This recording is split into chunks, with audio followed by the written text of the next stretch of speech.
Welcome back to our still unnamed Edgemont project. We have made a decent amount of progress on the demolition here. We're not trying to go hog wild here. We are doing some proactive demolition on this project. So we don't have a full team here. We got 1 or 2 guys most days. So we're just trying to chip away at things so that when we are ready to hit the ground, we can hit the ground with a sprint instead of just a run. All right, let's jump in and go have a look. All right, so we're back down in the basement here, looking good. Not a ton has changed, I don't think. The team has just been busy pulling down all the paneling, the cabinets, getting that all cleared out. The next step will be removing the drywall and getting that all opened up so that we can see what's going on. One of the conversations I was just having with the client is, what are we gonna do about the existing plumbing? My advice to you is replace every piece of copper you can when you're doing a renovation if your house is 20 years or more older. It's just gonna save you headache down the line, right? We know that copper lasts about 50 years before it starts to pinhole and potentially have problems. So if you're gonna be doing a renovation, I strongly encourage you to consider replacing whatever copper you can as you're doing it. In this house, we're gonna be replacing all of the copper everywhere so that they don't have to worry about that. And in fact, we were talking about the water main coming into the house.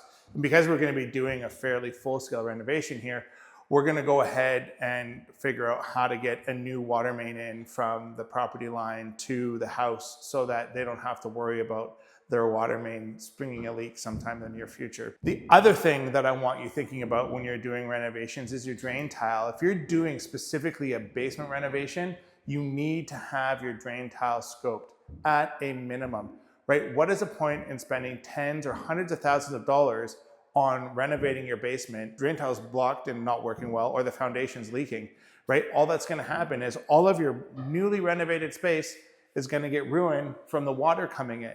And yeah, I know it's a lot of money. It is a lot of money. There is no doubt about it.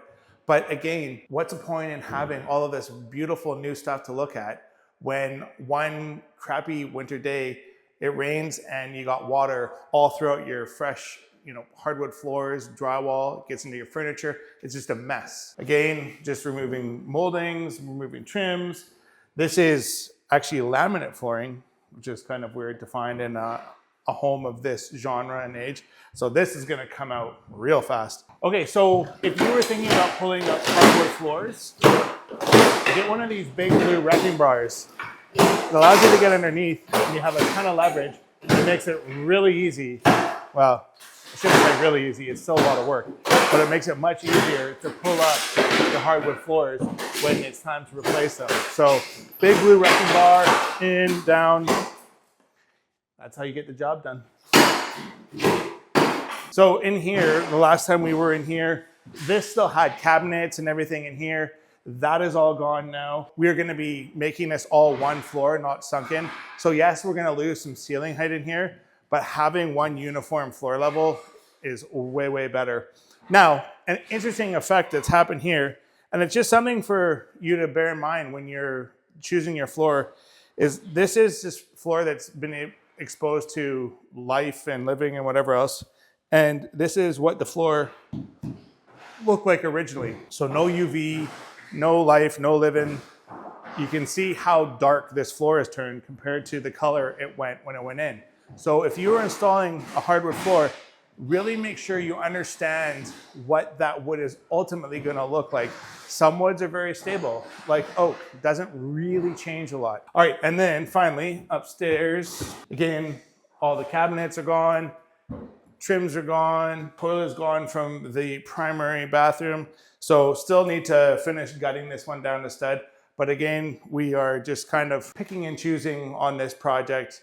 We are still a little bit in the planning stage, so we're doing a little bit of proactive demolition. Let's call it that. In the kitchen, cabinets are gone now. Again, we've got these bulkheads that were installed to simplify the upper cabinets.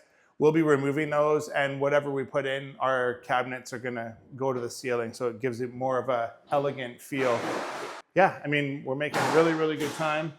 If you're in the market for a Sub-Zero fridge, let us know. This one's for sale. Shoot us a comment.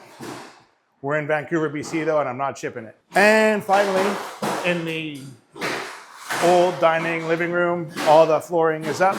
Again, just sheer effort.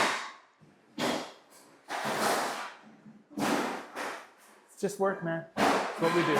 Listen, thank you so much for taking the time to watch our video. If you find our content at all educational, entertaining, we sure would appreciate you subscribing to our channel. If you have a renovation that you have been dreaming about doing, pick up the phone and call us. We would love to talk to you and see if we can help you make the home of your dreams come true. Thank you so much for watching. Stay awesome.